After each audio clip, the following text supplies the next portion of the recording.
තමයි නැගිටි දැන් ටිකට කලින් තමයි නැගිට්ටේ අපි. නැගිටලා දැන් ඉතින් බ්‍රෙක්ෆාස්ට් එක ගන්න කියලා තමයි ප්ලෑන් කරගෙන ඉන්නේ. හෝටල් එක ගානේ බ්‍රෙක්ෆාස්ට් එක තියෙනවා අපිට. බ්‍රෙක්ෆාස්ට් එක අරගෙන දැන් වෙලාව 9යි. බ්‍රෙක්ෆාස්ට් එක 10ට ඉවර වෙනවා. බ්‍රෙක්ෆාස්ට් එක අරගෙන ඉවරලා 11ට අපි මෙහෙන් පිටත් වෙන්න ඕනේ ආයි හනෝයි වලට. මේ තමයි ප්ලෑන් එක. පොඩ්ඩක් වැහි ගතියක් තියෙනවා මෙහි. පොඩ්ඩක් නෙමෙයි අතන. වැහි ගතියක් නෙමෙයි අතන. පින්නක් තියෙන්නේ.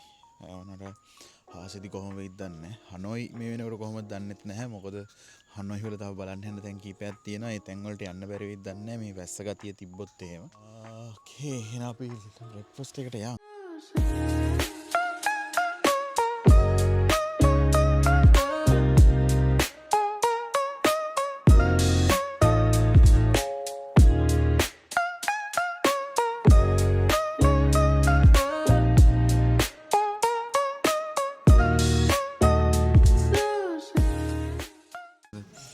අපි කන්නවා අද තියෙනවා වියට්නාම් ෆර් කියන්නේ මේගොල්ලෝගේ කෑම එකක් මෙහි තියෙන චිකන් ෆ්‍රයි එකක් තමයි අපිට තියෙන්නේ. අපි ඒක කන්න කියලා යන්නේ. කාලා බලමු මොන වගේද කියලා.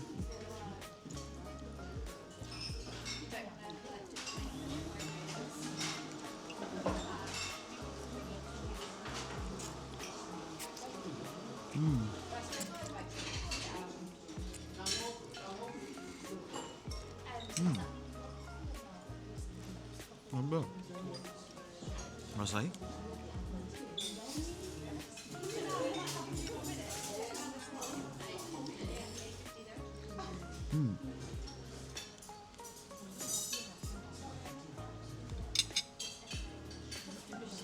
Chicken නම් නිකන් තම්බෝ chicken එකක් තියෙන්නේ. නේද? මේක තියෙන බ්‍රොත් එකත් එක්ක රස වෙලා තියෙනවා ඒක. ඊට පස්සේ අපිට තියෙනවා පාන්, බිත්තර තියෙනවා. පළතුරු තියෙනවා. මෙයා නම් මේ මොකද්ද මේක? ස්පන්ජියක්ද? මෆින් එකක් අරගෙන තියෙනවා. ඉතින් අපි බ්‍රෙක්ෆාස්ට් එකෙන් පස්සේ ආයෙත් හරි මේ අපි දැන් හනෝයි වලට ඇවිල්ලා ඉන්නේ ආයිත්. දැන් රෑ වෙනකන් ටයිම් එක කන්න තමයි තියෙන්නේ. එක තැන් වලට යන්න තියෙනවා. දැන් මේක රෙස්ටෝරන්ට් එකකට ආවා. මොකද්ද මේකේ නම? බන්කොන් කියලා. ඇවිල්ලා කොෆි දෙකකුයි පීට්සා එකකුයි ඕඩර් කරලා දෙන්නට. අපි යාළුවෝ දෙන්න නම් පොඩ්ඩක් මිසින් කොහෙද කියලා හොයාගන්න නැහැ. ආවට පස්සේ බලන්න ඕනේ කොහෙද ගියේ කියලා අහලා. ඊට you can try it. අපි ගත්තා එක් කොෆි එකකුයි කන්ඩෙන්ස් මිල්ක් කොෆි එකකුයි. ජනී ගත්ත එක නම් පොඩ්ඩක් කේස් වගේ මට වෙන විදිහට මගේ එක නම් අවුල නැහැ. මම එක් කොෆි එකක් ගත්තේ. නිකන් ඔකෙන් try කරලා බලන්න. Do you feel like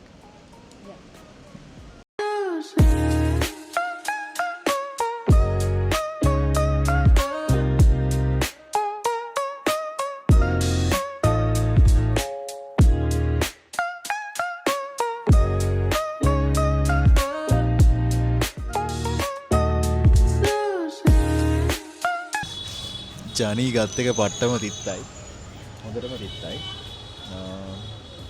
එතකොට මම ගත්ත එක අවුලක් නැහැ. පැණි රහත් වෙනවා, ක්‍රීමි සහ මොනවාද ආයේ එග් එකේ සුවඳ එනවා. ඒ අමතරව දැන් ආයෙ ගත්තේ මොකද්ද? පිට්සා එකක්. කාලා බලන්න කියලා. මම කන්න කැමති නෑ ඒ වුණාට ගත්තා. ඒකත් ඉතින් කාලා බලමු ඉතින් කාලා. අපි පිට්සා එක try කරලා බලන්න කියලා තමයි යන්නේ. Try it. අනවශ්‍ය නැහැ මේක පොරව ගන්න. හරිද? මේ කන්න කලින් ෆොටෝ ගන්න එක මැන්ඩේටරි. Okay.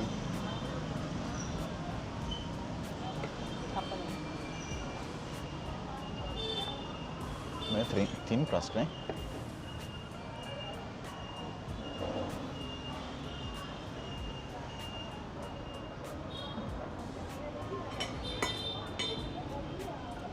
ගන්න එක ඕකේ.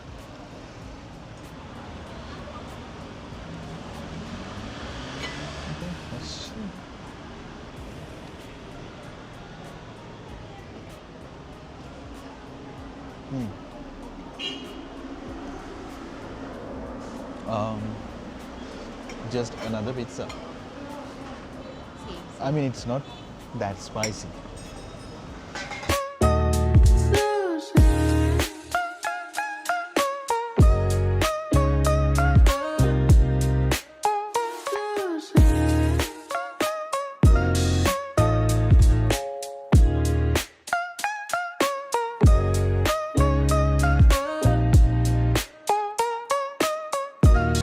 අපි ආව සෙන්ට් ජෝසප් සිටඩල් එකට හනෝයි වල පොඩ්ඩක් වහිනවා සහ පට්ට සීතලයි අද. ෂෝට් එකක් ඇඳගෙන දෙන්නම ඉන්නේ. විවරනවා හොඳටම. මේක තමයි සෙන්ට් ජෝසප් සිටඩල් එක. චර්ච් එකක්. එතෙන්ට ඇවිල්ලා ඉන්නේ. ඒක මහා ලොකු දෙයක් නේ. මම හිතුවේ නම් වුඩන් චර්ච් එකක් කියලා. ඒක වුඩන් ගතියක් නම් පේන්නේ නැහැ මට. ඔයාලට පේනවද මේක? ඒක මේ සෙමෙන්ට් වලින්ම හදපු එක. මම හිතුවේ වුඩන් කියලා. හැබැයි වුඩන් නෙමෙයි. මේ තැනට කියන්නේ සෙන්ට් ජෝසප් කැතීඩ්‍රල් කියලා. මම කලින් මේක ප්‍රනවුන්ස් කරේ සෙන්ට් ජෝසප් සිටඩල් කියලා. ඒක වැරදි. ඒක හැදෙන්න ඕනේ සෙන්ට් ජෝසප් කැතීඩ්‍රල් කියලා. කැතීඩ්‍රල් එකෙන් පස්සේ අපේ ඊළඟ ලොකේෂන් එක උනේ ඉම්පීරියල් සිටඩල් of තංලොන්. මේක තියෙන්නේ හනෝයි වලම නිකන් හනෝයි සෙන්ටර් එකේ වගේ. පොඩ්ඩක් ලොකු විශාල භූමි ප්‍රමාණයක තියෙන දෙයක්. අපි එතෙන්ට ගිහිල්ලා ඉතින් එතනත් පොඩ්ඩක් බලන්න ඕනි කියලා හිතුව නිසා අපි එතෙන්ට යන්න පිටත් වුණා. මෙතන විශේෂයෙන් කියනට මේක ගොඩක් පරණ තැනක්. ඒ කියන්නේ පොමරි වියට්නාම් වල ඉතිහාසයත් එක්ක සම්බන්ධ ලොකු කතන්දරයක් තියෙනවා මෙතන. ඒ වගේම මේක ඇතුළට යන්න ටිකට්ටයක් ගන්න ඕනේ. ෆ්‍රී යන්න අමාරුයි සෙන්ට් ජෝසප් කැතීඩ්‍රල් එකට වගේ.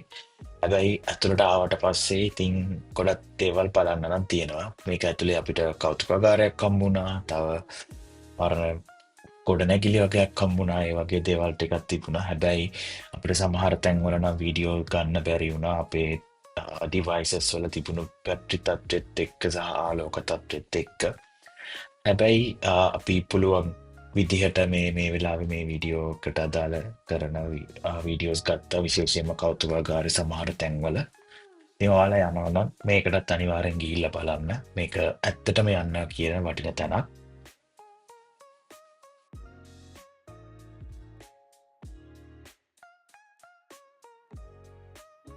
අපි ඊළඟ ලොකේෂන් එක විදිහට තෝරගත්තේ ට්‍රාන්කෝ පගෝඩා එක. මේක තියෙන්නේ හනෝයි වලම තමා. මෙතෙන්ට අපි යනකොට නම් හැබැයි මේක වහලා තිබුණේ.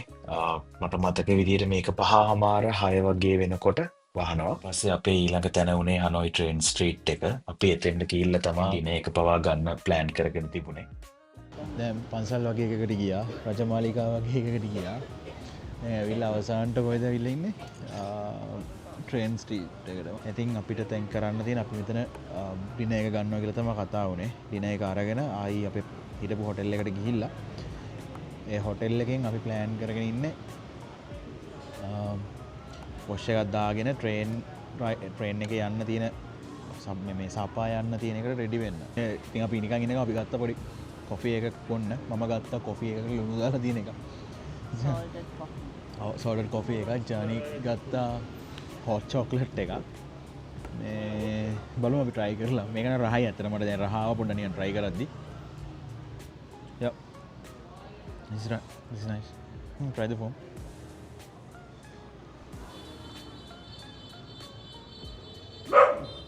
Oh, it's good.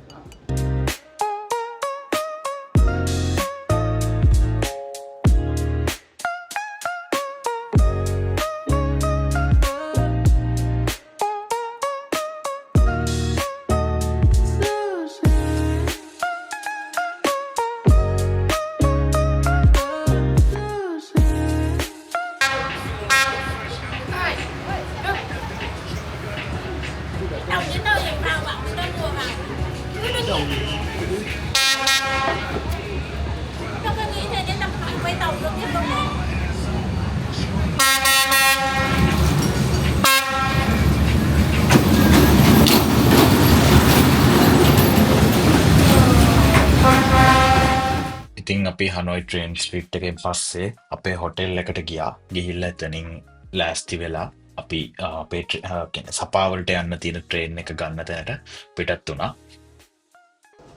Hello guys, අපිට පොඩි විපතක් සිද්ධ වෙලා තියෙන්නේ මේ වෙලාවේ. අපි මේ අපි 4 දෙනෙක් එකතු වෙලා ගත්ත නිදාගෙන යන ට්‍රේන් එකක්. ඇත්තටම මේ ට්‍රේන් එක හොඳයි. ඉතින් අවුලක් නැහැ. ට්‍රේන් එක දිගයි. මේ කාමරේ පොඩි පොඩ්ඩක්. පොඩ්ඩක් නෙමෙයි අතරම කාමරේ ගොඩක් පොඩි. හැබැයි කොහමද ඉතින් මැනේජ් කරගෙන සපාවලට යන්න තමයි තියෙන්නේ. ඕවර්නයිට් ට්‍රේන් එකකින් ඉඳන් නිින්දක් දාගෙන යන්න වෙන්නේ. මේ තියෙන්නේ අපේ කාමරේ. ජනි ඉන්නවා අතෙන්ටලා ඉඳගෙන. මං ප්ලෑන් කරගෙන ඉන්නේ ජනිව උඩට දාන්න. කරදරයක් නැහැ නේද එතකොට? ඊට පස්සේ මේ පැත්තේ අපේ යාළුවා ඉන්නවා ජෙස්ශ්‍රීන්. ඒත් එක්කම ඔව් අනිත් එක්කෙනා එළියට ගියානේ. කන්න තියෙනවා. කන්න දෙකේ කන්න කෙසෙල් තියෙනවා. කන්න කෙසෙල් බොන්න වතුර තියෙනවා. තව මොනවද? මොනවා හරි මේ ගේට්ස් චිප්ස් නෙමෙයි.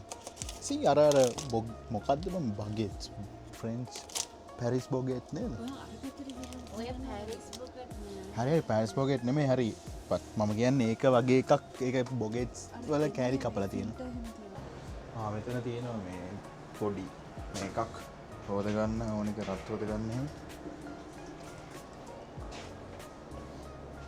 හයි හලෝ. මෙතන අත් හොද ගන්න පුළුවන්. අත හොදලා පෙන්නනවා. ඊට පස්සේ ෆිල්ටර්ස් තියෙනවා. නයිස්.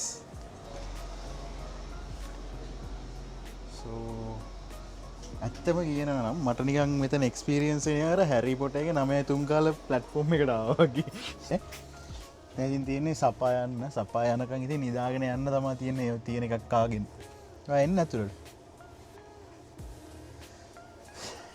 ඉන්නේ අපේ ක්‍රූ එකද. අපි දැන් සපාවල ඉන්නේ. එහෙනම් ඉතින් අපි ඉස්සරහා වීඩියෝ වලින් හම්බෙමු. එතකන් හැමෝටම ආයුබෝවන්.